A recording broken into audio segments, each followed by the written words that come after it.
Hi, everybody. Recruiting Animal here on November 26th, Yay. 2025. Welcome to the Recruiting Animal Show. David M. Marr is here, but, he said, hi, I'm busy with other stuff. I'll come back in a little while. That's okay. And Alan Fleur is here. So Alan Fleur is going to have to, Alan, are you here to answer questions or are you just watching? You have to tell me. I'm here to answer the questions and challenge you, Animal. Okay, well, here's something that I don't think really will interest anybody else, but it's a standard question from me, okay? I think if I posted this on my Facebook group, they'd slaughter me. What's this doing here? Who cares, okay? But here's something that concerns me. It's social media. Do you know who Candace Owens is? Yes.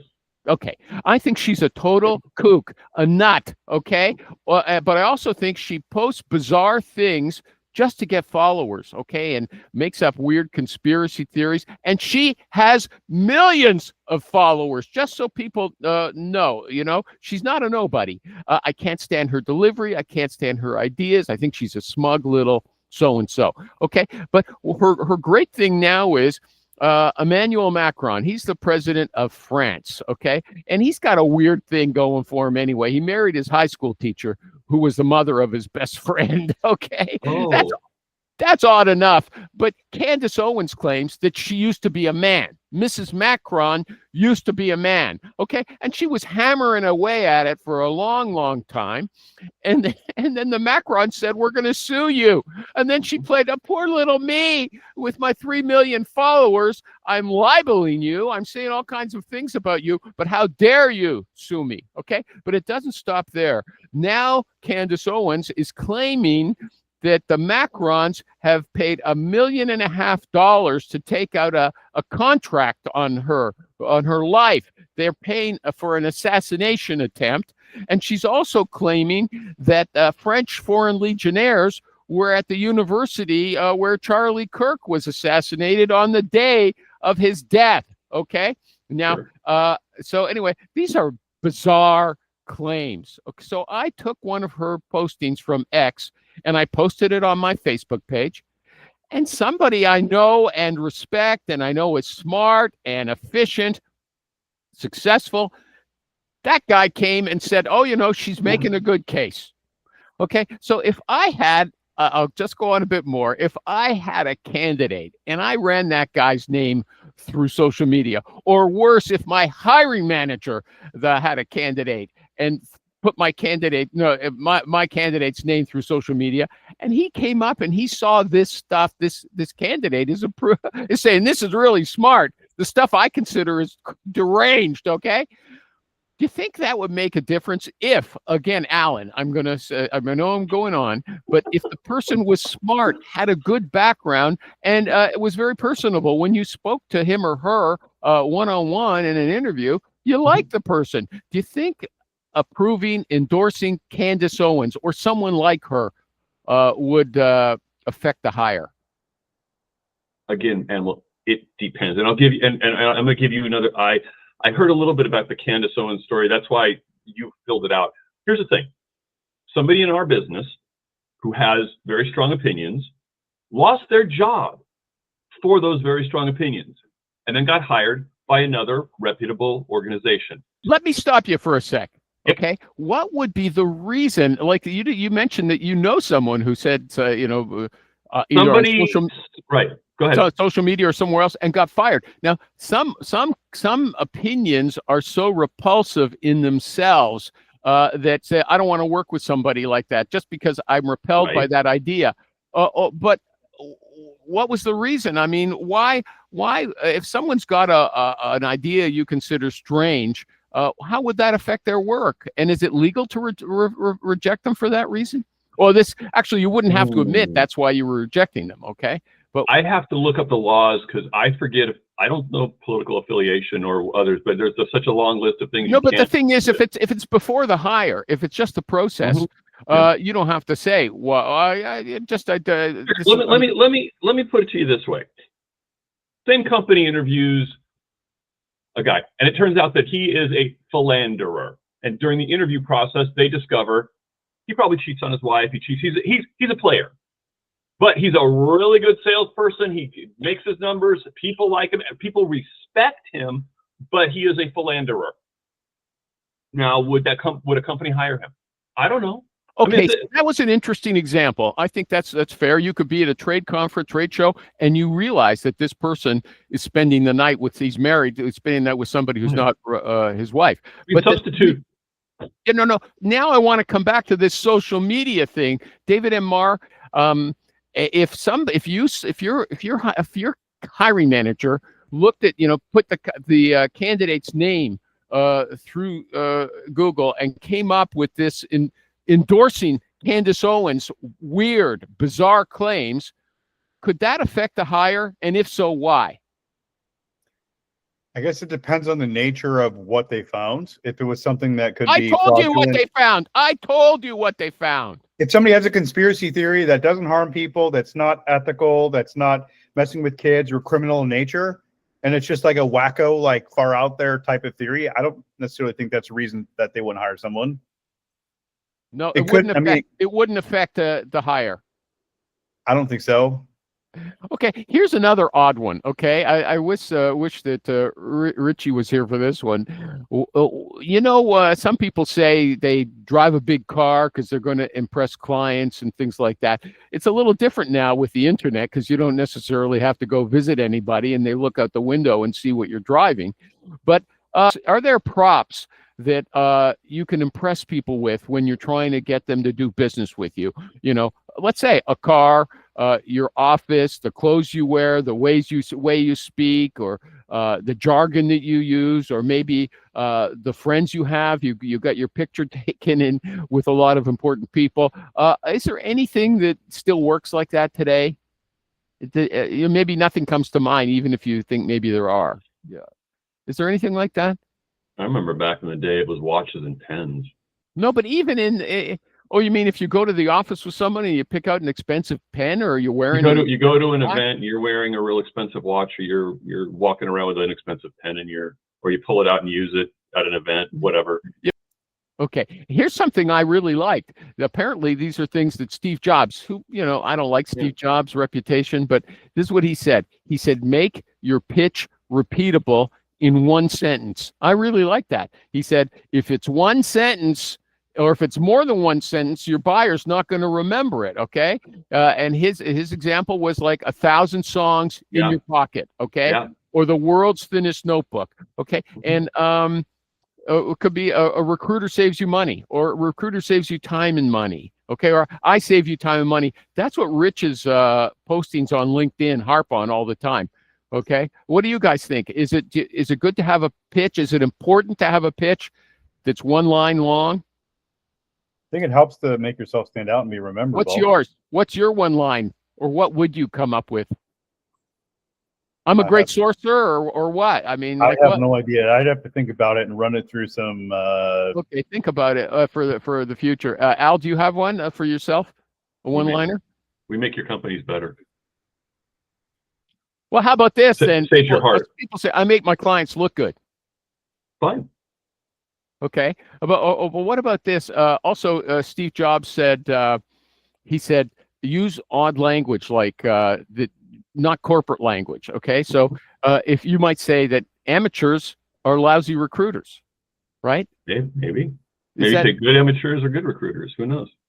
No, amateurs. Well, hold on. Rich posted that some hiring managers are like bad cooks. They're too cheap to go to a restaurant. Okay. Mm-hmm. Would you agree with that? Do you like that?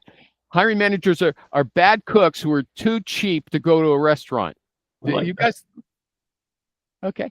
Here's what he said. Hiring without a recruiter is like deciding you'll cook at home, then realizing you don't know how to boil water, and now dinner is 3 bags of Doritos. You like that? So the hiring managers are bad like amateur cooks who are too cheap to go to a restaurant. See, here's what Rich says. Okay, he's got a helper. Everybody screams that recruiters are expensive, but no, time is expensive. Watching your competitor hire the killer candidate when you dragged your feet on them, that's the most expensive thing of all. Okay. Yeah. Mm-hmm. It is. What is this going to cost you to not do it in within 30 or 60 years? How can you turn that into, an aggressive one-liner that You can't turn it into an aggressive. Oh, well, hold on. 30. I'm gonna cost you $45,000, but I'm gonna help make you $3 million. Oh yeah, that's what Rich says sometimes. Yeah, he says, yeah. What do you mean it's going to cost you? You're going to pay me my fee, and he's going to bill a few $1 million for you? That's what Rich he claims. That's what he says to people. Okay, he's hiring sales reps. Everybody, in case you don't know, is that too aggressive? If hiring managers see that on a LinkedIn, are they going to say, "I don't like this arrogant little recruiter, this punk"? Are they going to say that? I like it. That made me laugh. It depends. I think stuff like that is intentionally used because it paints a picture of who you are, right? If somebody can't handle the truth, they may not like the person, but they know where that person stands, right? If you want a Porsche, you got to pay for a Porsche. You get what you pay for. Yeah. Okay. But it says it sort of fits in with Steve Jobs' claim that you should use harsh language to differentiate yourself from those people speaking in bland corporatese. I agree with that. Okay. He liked words like ugly. When he was something fast, he didn't say it's fast. He said it screams. Okay. Or you feel free to use a word like crummy. This is a Trump style. Okay. Trump will call people ugly. Didn't he call a reporter piggy? Yeah, piggy the other day. Yeah, he did. Called a woman piggy in the White House in some kind of scrum. Wow. Okay, and he gets some people like that. He's certainly not like other politicians. He uses rough language. Would you guys agree that Trump could be a model in some ways for recruiters in that use of the way he talks? Here's what's that bald guy from Shark Tank? Anybody remember? He's a Canadian guy. Mr. Asshole? No, I don't remember. I'd have to look it up. Okay, I never watched the show. But know. He said never hire anybody without putting them on contract first. And the way to get them to take that gamble for 6 months is to pay really well, but don't hire them unless they come on contract first. And if they do well, then you can make them an offer for a full-time permanent position. Every recruiter who read that said it's insane. Why would somebody leave a job where they've got a permanent job? Kevin O'Leary, Mr. Wonderful. What? Kevin O'Leary, Mr. Wonderful. That's him, Kevin O'Leary. That's right. Anybody got a comment? No, I think it's stupid. But number two, depending upon the point in the economy, companies will try it and they'll see who'll Okay, if you're dealing with an unemployed person or there's something really fantastic about your company that everybody wants to work there, maybe. But in the average search, if you call a passive candidate and say, he says, I'm happy where I am, and you say, well, you know what? I want you to take a contract position. That's stupid. Okay, moving on. Okay. Moving on. Okay, here's this. You see people making bold statements and they're all contradicting each other. Here's what this one guy said: only people who give you permission to pitch are worth talking to, so you should ask for permission to talk on a cold call. Other people say, in fact, I think Rich would say, never ask for permission. Just start talking. If they answer the phone, that means they have time to talk with you. I don't agree with that. Someone might pick up the phone just to see if something's urgent. If it isn't, they'll say, look, I'm busy. I can't talk right now. And other people will say, oh, if they pick up the phone, that means they're free. No, it doesn't. And, if you ask them, if you just start talking, it might turn people off. I'm not sure. Should you ask for permission to talk to a stranger on a cold call or not? The way I was trained, no. You just talk. They don't have Okay, time. why? Can you justify? On this show, you have to justify what you say. Because if they don't have time, they'll tell you, right? Yeah, okay. Okay, what about this? This recruiter said, when I take a job order, I always insist on getting a list of all the names of the candidates they've already reviewed for the position. And I tell them that if they have someone in their database, that doesn't count as someone they reviewed. Okay. Can you get a list of, is it fair to ask for a list of their candidates, their people? Most companies aren't going to give that to you. So they're not going to give you their list. Why not? Because they don't want to give free candidates to you. Compliance, regulation. Yeah, they're not going to give you free candidates. What about this guy claims that he went into an interview and the interviewer was late in the first place? So we come across that a lot in these stories. And then she asked him what his father does. Okay. So he told her he's an electrician. Then she wanted to know where he worked. And he said, that has nothing to do with this job application. She said, I can't continue the interview with you. Is that believable? I guess anything's believable. Some idiot might do something anywhere, right? Yes. Yes. Should a candidate answer a foolish question like that, or is there any way it could be relevant? But it just seems ridiculous. Okay. What about this? This guy warned, he said, don't let junior people screen candidates, okay? The client takes the resume that the recruiter sends in after a hard search and gives it to a junior member of the team for the initial screen. These people have no deep understanding of the role. They ask generic questions. The candidate's underwhelmed and disengaged and bows out. I got to tell you, I wouldn't think that would happen, but what I've heard from a number of people is that, you know, they can bring a candidate on site and then haul in any number of irrelevant people who are not prepared for an interview to ask a bunch of dumb questions for a half an hour. Is that real, that they hand over the initial screen to people who are really too junior to do a good job? Yes. Yeah. What's your basis for saying that? You just guessed it might be true? No, I've experienced it with my candidates. I've experienced it with me. I mean, it was completely brain dead. This guy said his friend, I don't know if I talked to you about this before, but that he was advising the candidates to always take control of the interview, right?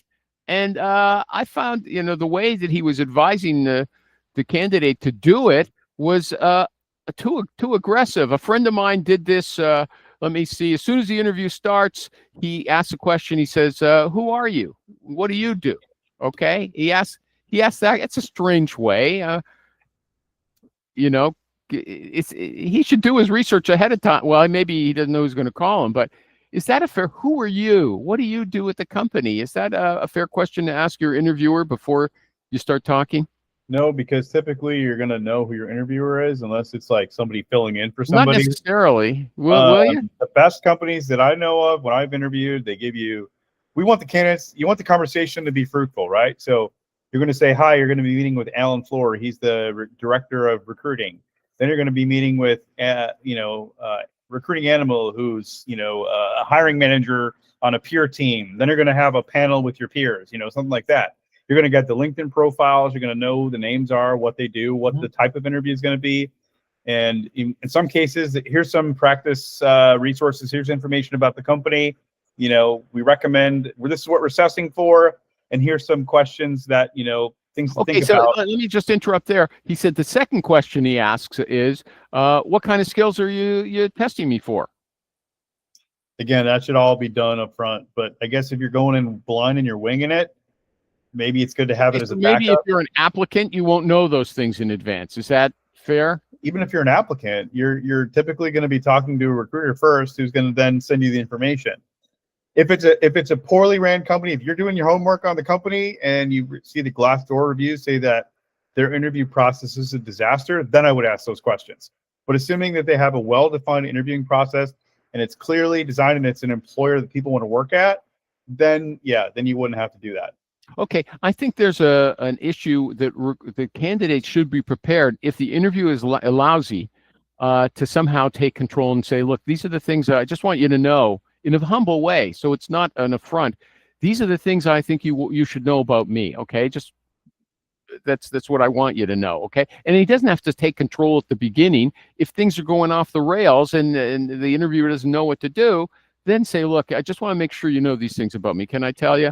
And then you list your 3 or 4 important ways you relate to. Alan, I'm sorry I didn't answer the good questions or ask the questions that you wanted me to ask today. Okay. Yeah. Hey, the great David M. Marr. Is Marr. tomorrow your Thanksgiving? Am I right about it? Yes, correct. Okay. Also, Alan Floor. Alan doesn't have a. Do you have a middle name? Middle initial? M. David M. Marr and Alan M. Floor. Okay, great. Anyway, thank you guys. Even I always never know on the day before American Thanksgiving if anybody's going to show, but I appreciate that you guys did. Take care. Bye. Okay. Bye. Bye, guys.